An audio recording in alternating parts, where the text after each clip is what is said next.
Hello and welcome to Top of the World. If it's your first time, I'm Simon. And behind me is my faithful backloader, my tractor, my forklift, my snowplow. We're going to dig our way into a remote part of an Arctic forest today where I'm a bit early, but I'm a bit late. So this is my second year working this property. I'm ploughing in earlier, or digging my way in earlier this year than I did last year, but our winter looks like it's going to end even earlier than it has done for the last 2 years, which is bad, bad, bad and bad. However, it's been so weird this winter. Our snow depth is really low, albeit it is now quite compact because of the melt, freeze, melt, freeze, melt, freeze scenario. So I've already dug in this far from the road to the corner, almost to the corner. So I'm almost at the corner, which is the easy bit, because we've had another complication today, as you do. So when I get to the corner, instead of going straight, I now have to turn, and we're uphill for a long way. So I'm digging in through snow, uphill for a long way, and I've got banks on both sides. Have my brakes completely failed this morning? Yeah. I have, when it's really cold, you have partial brakes. I have no brakes. I mean, there's nothing. I don't know if it's the air compressor. I don't know what it is, but there are no brakes at all. So, here we go for the challenge. Uphill, I don't know what it is. A mile, and it varies in severity. And then you've got big ditches either side, and I was looking at that and I was wondering whether the snow depth isn't low enough that I couldn't run with the plough. The thing with the plough is it's so wide, you have to plough the entire road, and I've got to go uphill, and I think if I was uphill and coming down, I think I'd give it a good shot. Anyway, so our snow depth. It's a bit ridiculous, right? So we dug through, I think that was 4 feet last year, and we've got 2 feet, but it is 2 feet of compact. There is a snowmobile trail going off up there. What's that mean? No, that wasn't me. So it is heavy and it is compact. However, it is going to be quicker and probably easier than last year. Can we even walk on that snowmobile trail? We should be able to, but like I say, turn my own camera off. See, now I'm walking on this. Can I walk off of this? No. A couple of the local guys, they've been working at night when it's cold again. So it's been +5 in the day, right? Very strange. Coldest month of the year. And then -5 at night. Again, very strange. Coldest month of the year. You can see -30 this time of year because our snow depth's not very deep. But it has been too soft to run the snowmobiles anywhere, and the forestry can't get in because it's too soft. Don't they?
So it's a great time to stop for coffee.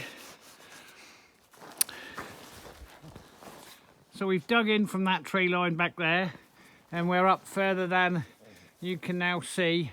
That this kind of shows you the kind of gradient, and we're not the steep part yet, so we're on the flat. That gives you an idea. It's hard to say, to tell gradients on cameras, I know, but if the camera's level there, right, and we're going all the way up, so it gets much steeper. But we learn. Last year was my first year in here, and I'd never driven this road outside of the snow. So what I'm saying is I've never driven it in the summer, so I don't know how wide it was, where the corners were. And when I come last year, we left the yard in the tractor and one flask, and we came here, and I knew, because it's so far to get here, and we have to drive this, right? And today I drove here with no brakes. That has to go in the shop now. I can't, you know. Anyway, so where was I going? Oh yeah, what we learn. But now things are a lot more different. I have cameras. I need a support vehicle. Right, my old Transit, because it's warm enough that Casper can come. He can sit in the van, right? There's no problem, and come out and play. And the coffee and all the batteries and all the chargers and all the cameras and all the equipment and extra diesel and everything I need. So I drove here this morning and I arranged my Sarah to pick me up, and then I take her back to the yard, drop her off, and then come back in the van, because I know I'm not going to get this completed today. Did I complete it in one day last year? Oh yeah, I did complete it in one day last year. But it was all day, and I thrashed the hell out of the old girl, and I thrashed the hell out of myself. And she's working on tick over, idle, or a little above. And that's it. And that's very good on diesel. That's very good on generally, because that's a lot of amazing really. I don't know any modern tractors that could keep going as long as she goes pushing and shoving and lifting and cracking and twisting. Anyway, the other thing I've learned is which is the most stable of the ditches. So, because you've got no brakes, when you turn, you have to put your inside wheel on the rolling point of the ditch, and you can feel that. And if you go over that, you can't put the brakes on because you ain't got none, right? And in addition to that, all your weight is on your front wheels because your bucket's full of snow. Anyway, so, and for whatever reason, I actually feel it better on going into the right-hand ditch than the left-hand ditch. And the other thing that I'm very aware of, which I can tell more on the left-hand ditch and not the right-hand ditch, is when you go onto that compact snow, you can feel it. And what happens is if you go too far onto that compact snow, and then when you go to empty the bucket, the compact snow compacts and crushes, that's when you tilt. And as I'm sure a lot of you are aware, right, she's very top-heavy and narrow. So that's the point at which it can... So you just have to feel your way whilst balancing the clutch and not burning the clutch at all, or as little as you possibly can, with no brakes, and being aware in what gear and what ratio you're in at any one point, because once you come back out the ditch, you're on a free roll down this hill, and this is a big hill. And then what you did, Simon, is you parked your van right at the bottom of the point of any impact. Some of you would have thought about that already. Well, he's up. He says he's got no brakes, but he's parked his van right at the bottom of the hill. Focuses the mind. Focuses the mind. Am I running down this hill in this tractor? No. Am I jumping out and letting it get out of control? No, I'm not. No, so it focuses the mind. So I'm actually running this in first gear, which is the lowest possible ratio. What that means is if I have to come in reverse out and down the hill, my ratio is so low, I'm able to get the bucket down and stop it. However, when it doesn't and you lift the bucket, you actually lift the spiked wheels off the ice. And at that point, you're on a free slide. No direction, no control, no way of stopping it. So then you have to raise the bucket quickly because, albeit you're going backwards, the extremely low ratio in the engine breaks it, and it's less than walking tiny speed. And that enables me to be able to stop it to get it in forward gear. Where I can, I'm leaving it in forward gear and just letting it roll back. Anyway, he's gone up as far as I've ploughed, just to see what it is I'm doing. Oh, that's much better. Less of a blurry lens. Right, I'm going to have a cup of coffee and then put this on charge whilst I'm doing that and then get back to it. Will the light go? Well, the days are getting longer. So I think yesterday was our first day. The lights went on at 1600 hours. So the days are getting longer. And we've only got this very short period of what would be classed as normal, daylight, night time, until we're into 24 hours of daylight. So we go from 24 hours of darkness, but 24 hours of daylight, but the weeks of constant darkness and constant daylight are far greater than the split. So it happens real fast. Right, coffee.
Right, have I pressed record this time? Yeah, I have.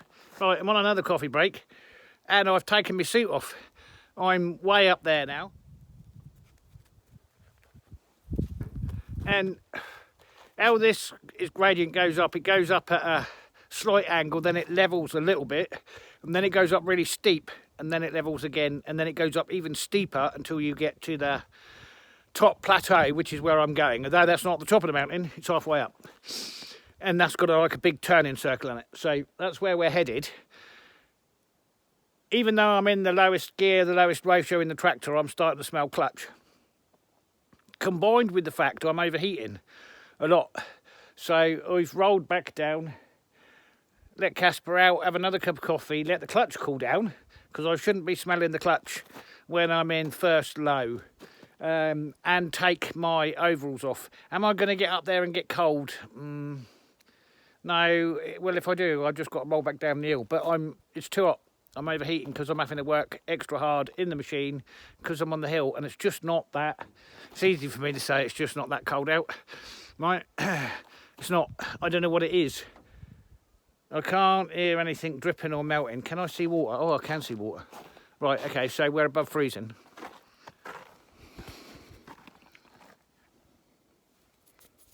Yeah. Okay. We must be a little above freezing now then. It's not obvious, but, well, other than the fact there's no snow in the trees, it's obvious. Yeah, but you can see it's dripping, so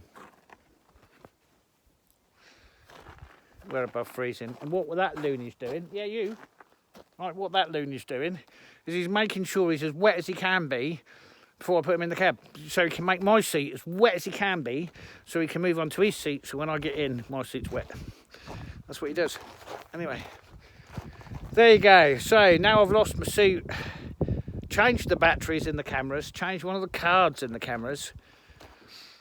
How's my respect, mountain men, programs like this that I used to watch a lot of, the respect for the cameramen, now I've got all these different cameras, is through the roof. The equipment they must have to take with them to keep them warm and to keep the batteries warm and the batteries charged, can't even tell you. Can't even tell you. Would this van be on site if I wasn't filming it with all the other cameras? No, I don't think it would be. Anyway, one day, right, it's all gonna work. Let's get back up that hill. We've got to get up to the next level bit. So I can see where I've got to get to now, and I can no longer see the van behind me. This is after our second coffee break. That's where we're going. Right there, right at the top, you see where the road runs out? Well, that's because it goes flat, and that's where we've got to get to. We'll come up this hill, and then there's a little flat bit, and then there's the steepest, nastiest part of all of it, and that's where we're cutting. Can no longer see the van anymore. I'm stood somewhere. Am I halfway? Do you know, I don't even think I'm halfway. Anyway, once we get over this hump just here, right, this is the boundary of the property we're working, but we've got to get up this last part of this steep hill and onto that flat bit, and we still can't turn around until we reach our final goal. We're stuck in the same direction. There's just this, it doesn't look like it, but there's just big ditches either side, so we have to keep going until we get there before we can turn around. I'll turn you around.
I'm gonna have to look back at last year's video, you know, because I got no understanding of how I did this in one day last year. I got no understanding. I know it was a really hard day on me and the machine. A really hard day. So, am I there? No. I would say I'm 2/3 of the way there. It's so dense, so I've tried every configuration of the best way to make it work, but where we've had this thaw freeze, you've still got an entire winter's worth of snow here. It's just so dense, it's so heavy, you can't push in a straight line. There are many vehicles that would have done this a lot easier than this. Many. And there's different implements I could put on this that would make it easier. My snowplow, a pointy snowplow, I probably would be able to ram my way through a bit quicker. Hydraulic, you know, tilt plow, that would have been easier, but not necessarily in this machine. A snow screw thrower would have been the simplest way, because you could just drive straight, it would fire it all into the forest and leave a nice road. The other thing that I'm very conscious of is I have really aggressive snow chains, and we're not frozen.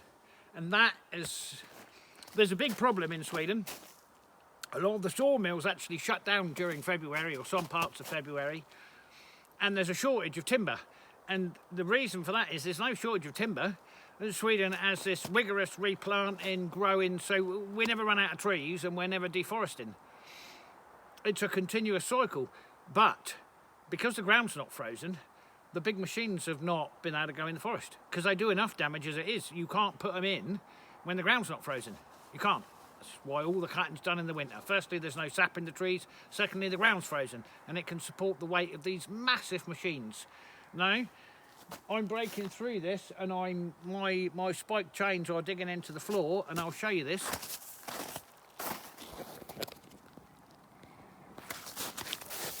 So that's a puddle with water in it, and that's soil that's not frozen.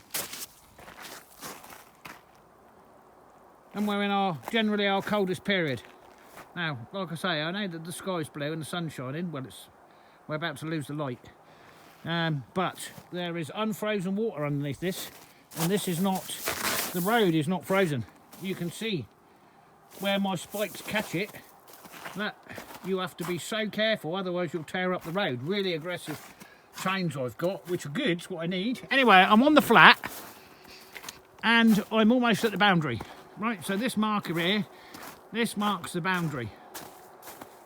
So everything to the left belongs to SCA, everything to the right belongs to a private landowner.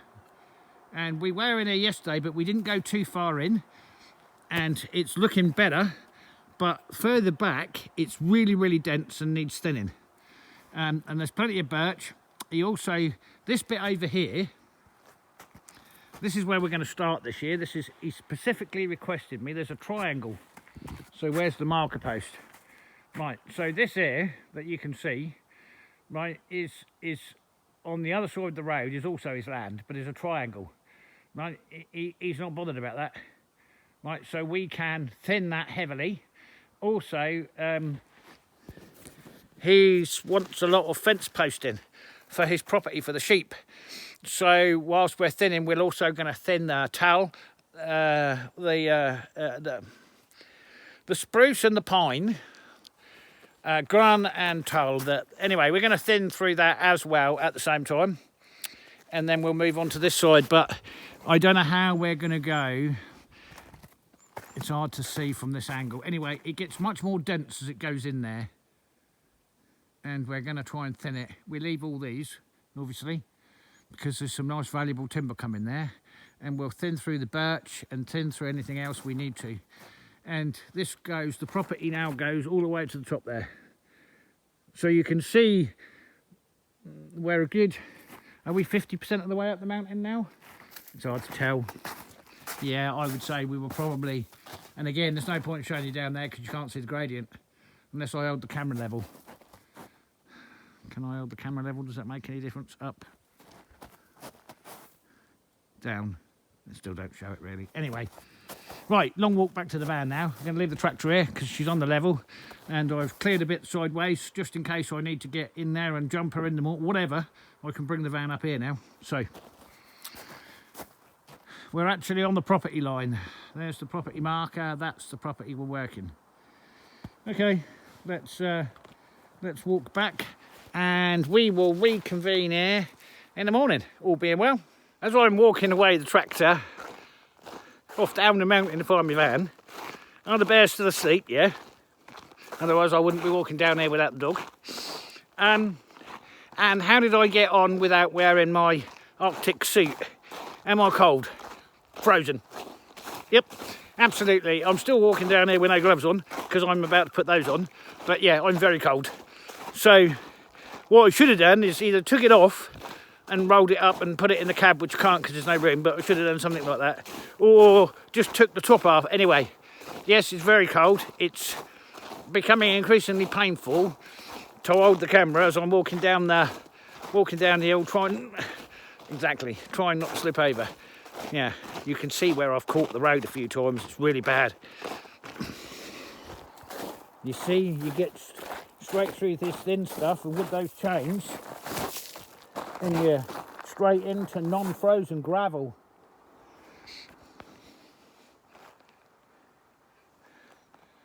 Now you can get an idea of the gradient. I think that shows it a bit better. Anyway, we've got a long way to go. So I'll march on, and we'll be back here in the morning. Good morning. Or not, as the case may be. Well, it's nice and cold this morning, and that's a good thing, I think. So we've got our challenge set out today, which is reach up there. Our next challenge is to make sure that the old girl starts. So it's been quite cold overnight and it's still cold. She might struggle, which is not a good thing. The sun is way above the horizon. I told you it comes real fast. The sky's blue and it's just beautiful. Look at that. So where that road disappears, that's what we got to get to today. Casper's over there investigating, and let's see if that starts. My plan about quite an interesting reverse up, considering I only cleared that yesterday. Anyway, it was all right. Right, let's see if she starts up. Oh, it's quite funny. I was talking to my mum last night, tell her what I'd done, and when I told her that I'd left the machine here like this, she said, "Oh, is it going to be all right? Somebody won't come and steal it or vandalise it." No, Mum. Well, I did say that. There's nobody here. Just me. Oh, and Casper, the occasional moose.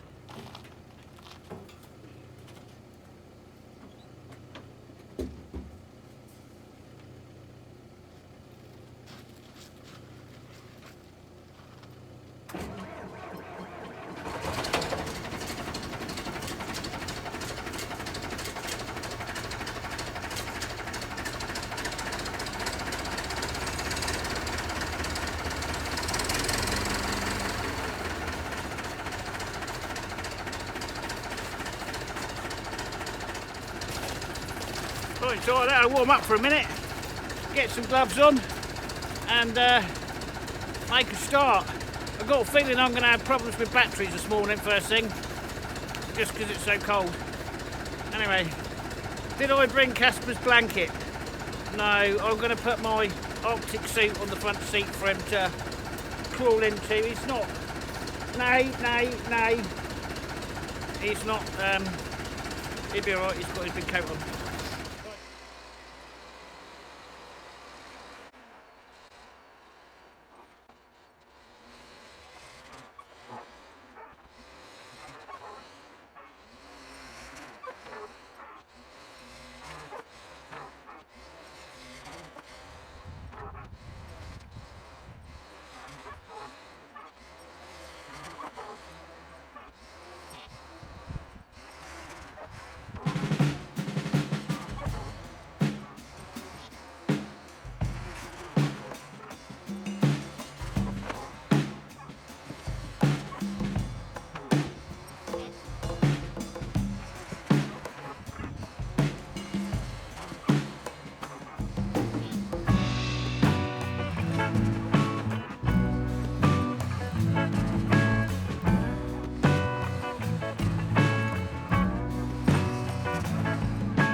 Okay, so some of the things I learnt from last year was when I pushed the snow in the turning circle here, it weren't big enough and I used to have to do a 1,000,000 turn.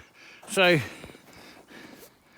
I should be able to get the tractor and log trailer in there. Made a slope down there for the trail. And I'm quite narrow again here, but down where I'm going to do this is so slippery now, down where I'm going to do the cutting, again I learnt from last year, I was on top of myself, got a bit dangerous. I've pushed it further to the side. I've tried to fill this left hand ditch here because we're going to be going up somewhere up here, and there's spaces here where we've not pushed anything up like here because we're still unsure what the weather's going to do and how we're going to get into there. So if we're going to be able to use the snowmobile, we'll be able to use it here. You see where I've pushed it up there, but I've not, and you can see how much wider it is down here. And I've pushed it into this left-hand ditch. So the right hand, where it falls away here, the road stops and it falls straight down. Here, it kind of goes at a bit of an angle and then goes down. So whilst this is a deeper ditch, it's more stable. But also I filled it in because we've got to go up here. So, but we're complete now. We've just got to take the van up there, decamera the tractor.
Drive back holding the phone without any gloves on. So that's that job completed, and we'll be back there tomorrow to walk around and see what's what, investigate where the boundaries of the other new section are. Thank you all for watching, very much appreciate it. We'll catch you on the next one. Bye for now.